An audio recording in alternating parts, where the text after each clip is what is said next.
Hello, my name is Dante Vernay, and welcome to the 10 Room Bizarro YouTube page where I talk about films that I believe need to be talked about more. Like tonight's film, this is 1985's My Chauffeur. 1985's My Chauffeur. And this was put out on Blu-ray from Vinegar Syndrome, Blu-ray and DVD with a limited slipcover that I have as well. Here's some shots from the film here that are hard to see. A couple screen grabs from the film here on the back. And this is the original poster art. I did the reversible cover on here. And I got to tell you folks, this is something very, very special here. If you can see behind me in my video, you'll see that I have the Malibu Bikini Shop original poster on the wall here. I have Summer Job right there. These are movies I've looked at on this YouTube page. And so you know that people who watch my videos know that one of my great loves is the teen sex comedy genre of predominantly the 70s and the 80s. And the teen sex comedy genre, I really feel is one of the last lost genres of film. Within the sexploitation genre, it's the subgenre that really has the most lost films. Like Malibu Bikini Shop, Summer Job, those two films have never seen DVD releases. They're only on VHS tapes, and the VHS, tape medium is, it's gone. It's going away. And so these are really, really lost films. And if people don't have VCRs, or if people can't find the tapes, if it's not for bootlegs, or if they're on YouTube, people might never see some of these films. Well, My Chauffeur was available on DVD, never Blu-ray, and it never looked this good, and it never had these special features, as far as I know.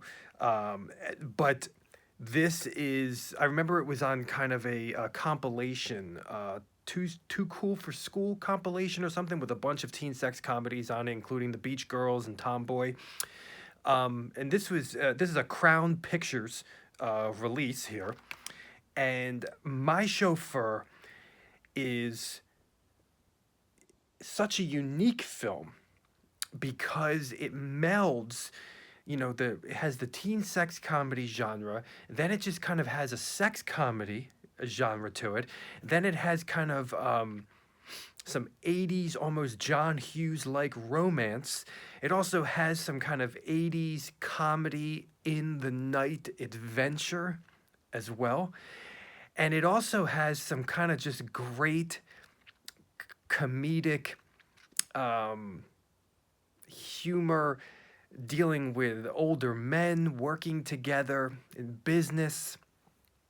There are twists in the film within the storyline that are quite jarring. Some things that are mysterious to us, the viewer, and to also the lead character of the film, Deborah Foreman. Deborah Foreman right there. I love Deborah Foreman. I love her. I love her in that film April Fool's Day from the 80s. I mean, I absolutely love her. And she's done a lot of stuff. I think, was she in Valley Girls? Valley Girl? I'm blanking right now, but April Fool's Day, I just love her presence. I love the way she looks. She's cute. She has amazing acting chops in all of the quirkiness.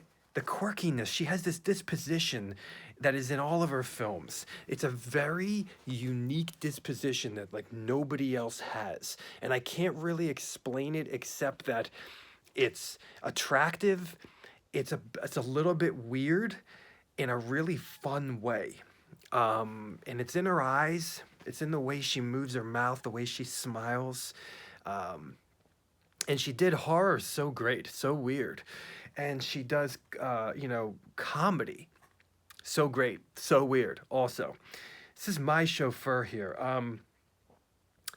I got to tell you, this is, first and foremost, I got to tell you, if you recognize people well, there are a lot of people in this film. There's somebody from Pee-wee's Big Adventure in here. Actually, there's two people from Pee-wee's Big Adventure in here. The guy, the old man on the train, who's also in Adam Sandler's Wedding Singer in the bar at the end, an amazing character actor. I don't know his name offhand. And then we also have Francis from Pee-wee's Big Adventure. We also have the homosexual priest from 1972's Paul Bartel's Private Parts, which I've looked at on this YouTube page. And just keep your eyes open. I mean, Howard Hessman. I mean, this is crazy. I mean, there are some great faces in here. Yeah, Howard Hessman, E.G. Marshall. What an amazing actor he is. I mean, as a kid, I loved him in the original Creep Show, but you come to find out that the man had other abrasive roles. And in here, he still has that type of serious abrasiveness a bit, but he's also he has a warmth to him in this film that I've never really seen before. There's a lot of faces in here, so keep your eyes open. Some great character actors, some great 80s models that I just have seen in other maybe sex comedies and such. But My Chauffeur is so well done. The comedy is funny, and it hits all different types of comedy. It has a lot of diversity in the comedy. You get the teen sex comedy vibe, you do get that, but then you also get this wild, regular kind of sex comedy, adult sex comedy vibe in here as well, with some pretty dirty dialogue in here, like hilariously dirty dialogue in here, especially in the first like 20-25 minutes. And then you also get like some great camaraderie, older man humor in here as well. I don't mean like Cocoon older men. I kind of like there was this movie that came out called Return to Me, I believe, and these old men at a pizza shop, and they were having these like conversations. I believe it was a pizza shop or an Italian restaurant, like that kind of great vibe. And you kind of mix all these different, and you also have this outrageous humor, which is really kind of, you know, melding into the world of the teen sex comedy world, right? And it just has all of that, and it's authentically funny. A lot of times people watch teen sex comedies and they say, okay, I see the teen sex, but I don't see the comedy, you know. And they just kind of think, you know, I don't know what the hell I was just watching for 80 minutes. You know, it's not my thing. Okay. You know, I just saw a bunch of people partying for 80 minutes. Not my thing. Okay. You know, it is my thing, as you know, from the posters on my walls here. But this is a film that I think people who love comedy would really, you know, get some things out of My Chauffeur. And you'd be surprised at how kind of just how well written it is, and how elegant it is, how beautiful the cinematography is. You know, we have great characters in here as well. You know, I think of kind of the you know, the movies that I love so much, like Keanu Reeves and Lori Loughlin in the Night Before, which I've looked at in this YouTube page from the late 80s, where you kind of have this. I love those all night long, you know, films. I love them in the horror genre, and I love them in the sex comedy genre as well, and in comedy as well. The all night long films, you know, the films taking place all night long. Maybe it's one night, or maybe it's a multitude of nights. You know, the adventures happen at night, and there is great camaraderie with all of the different types of characters in this film. Oh yes, Penn and Teller are introduced in this film as well, not playing Penn and Teller, playing some pretty interesting characters, but with some magic in here as well to boot, which is really entertaining in the back of a limo. And you know, the great thing is, this is a movie of limousines. It's a movie of, you know, lush, wealthy automobiles, and you have this amazing kind of storyline and camaraderie of a girl whose mother was a maid. You know, kind of this great girl with a great disposition, played by Deborah Foreman, who, kind of sees the best in people, not shocked by anything, is along for the ride, and she kind of is colliding into this world of the sophisticated limousine driver. I have a little bit of a fascination with like limo drivers. I think I almost wanted to be one a little bit, but I've always had a little bit of a fascination with them. I'm naming it again, but Adam Sandler's The Wedding Singer when his friend is kind of a limo driver. There's a certain like vibe about it. There's a certain all night long quality to it, and there's a certain sleaziness to it as well, with all the different stories and all the different people that enter into your vehicle. I mean, I guess today Uber is like the modern limo service in some regards, without all the elegance, of course. But you have that kind of collision in this film of class levels. But you also have this very unique thematic quality to this film of a collision of the sexes as well, which I believe in the summary on the back of this, Vinegar Syndrome actually kind of mentions that. It says it right here.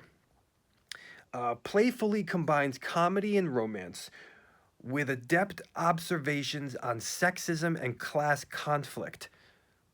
Wow. Yeah, it's no joke. I mean, I miss the humor. I miss the wildness.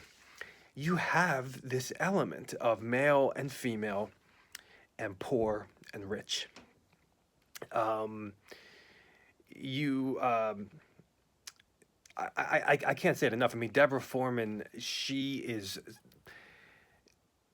has such a quality. There are such ways in this film. There's so many. There's tons of them. It's almost all the time, pretty much. The way she speaks, the way she responds non-verbally, the way she moves, the way she laughs. It's so. It is My Chauffeur.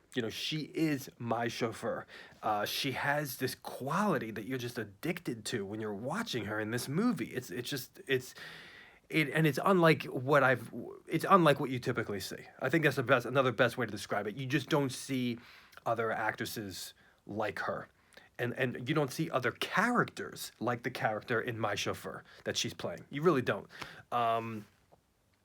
And you have kind of this adventurous ride in here as well. A stranded vehicle, looking for this farmhouse in the woods in the middle of nowhere, coming across this wild couple that loves to have sex and breaks their bed. You kind of have this like whole crazy vibe. And that almost reminded me of the way modern sex comedies like Harold and Kumar go to White Castle, whatever. They kind of have these adventures, or Road Trip and all the rest of them. They have these adventures, and you think about it.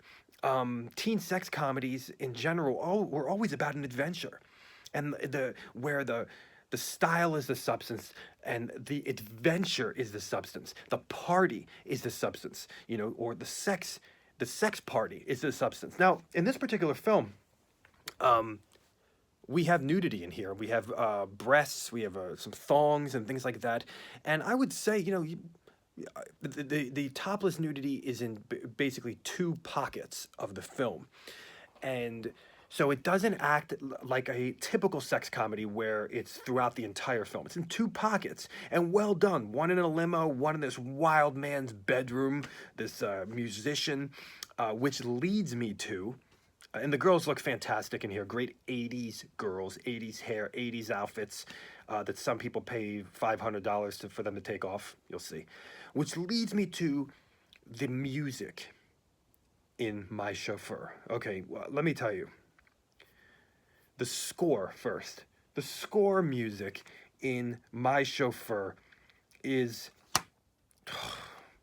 it's unbelievable. And there's an isolated soundtrack as one of the features on here, thankfully. The score does not sound like any score I've ever seen in a movie of this ilk. There you go, right there. You ready? The score reminded me a lot of some of the score of Desperately Seeking Susan. No joke. It really did. It reminded me of the score of Desperately Seeking Susan.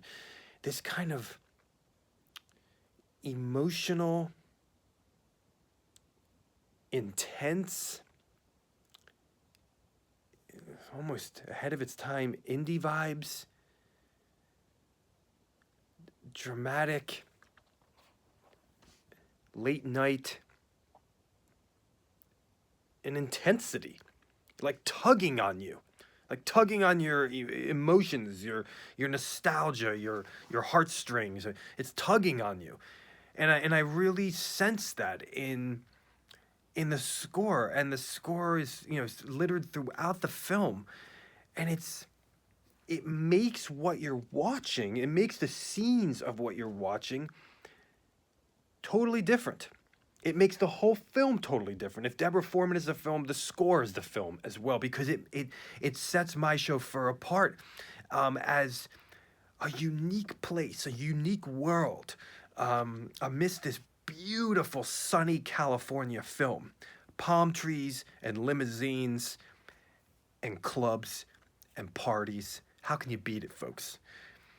And then when you look at the soundtrack for the film, which was primarily done by this mysterious band that I've never heard of, but I'll be looking up, called The Wigs. Now, as I've mentioned before on this page, a lot of times, teen sex comedies from the 80s, they would get bands that were kind of local bands or bands without any record labels at all, without any distribution. And they were cheaper to do a soundtrack for the film. And the band loved it. Of course, the film didn't become popular, but, the band would love it. I don't know if the Wigs were one of those bands. I have no idea. They could have been one of those bands. So we got the Wigs. We also got a couple other bands that are a little bit more well-known, like on IRS Records, which is like one of my favorite record companies that's now long gone, that had, bands like, of course, I'm blanking right now, but early Police, early the Go-Go's and stuff like that. But I believe they were really, really big. They did the Texas Chainsaw Massacre 2 vinyl soundtrack. They were Lords of the New Church. A lot of the early post-punk goth movement, Wall of Voodoo, stuff like that. Amazing, amazing stuff. And so we have a couple. I think the band's called the Flesh Tones. We got a couple pieces of music here. The soundtrack is so freaking good. If the score is good, the soundtrack is also unbelievable. We got awesome, like 80s punk music, 80s pop music, 80s pop rock music. We got a live performance, a couple live performances of some bands in this club. So great, so weird. This one singer, he just the way he kind of carries this one note and keeps it there. Filled with music. This movie's filled with music, whether it's score or whether it's soundtrack. The soundtrack, you're ready to freaking party. The score is very, very almost contemplative and interesting. So you got these two collisions, which represents, again, as I say in a lot of these videos, it represents the collisions of the way the story is told, the way this movie is, the collisions of the subgenres of sexploitation and the collision of the subgenres of comedy, okay, of teen sex comedy, regular comedy, old man comedy, all of it, okay? So it really represents all of those different aspects. I want to make mention, there are a couple just thoroughly outrageously funny scenes in this film. Predominantly this rich gentleman and Deborah Foreman in the back of a limo, and he's getting wasted. I got to tell you, it was so freaking outrageous. And then what happens after that, involving male nudity? Yes, we get some male nudity just behind, though. It was outrageously funny. And this other kind of game that people are playing that almost reminded me of the Toxic Avenger gang in the movie, but they steal women's panties, or old fat women's panties or something. They get a certain number of points. I mean, it was just insane. And then what the woman uses her dog for, I mean, it was wild. And so you have almost, if I was going to list another like kind of a subgenre of the comedy, you might have a little bit of slapstick in there too. So My Chauffeur has the heart, it has the parties, it has the sexuality, and it has that Valley Girl vibe from the movie Valley Girl. It has that vibe, even that other movie, that John Hughes written film, I believe, Some Kind of Wonderful.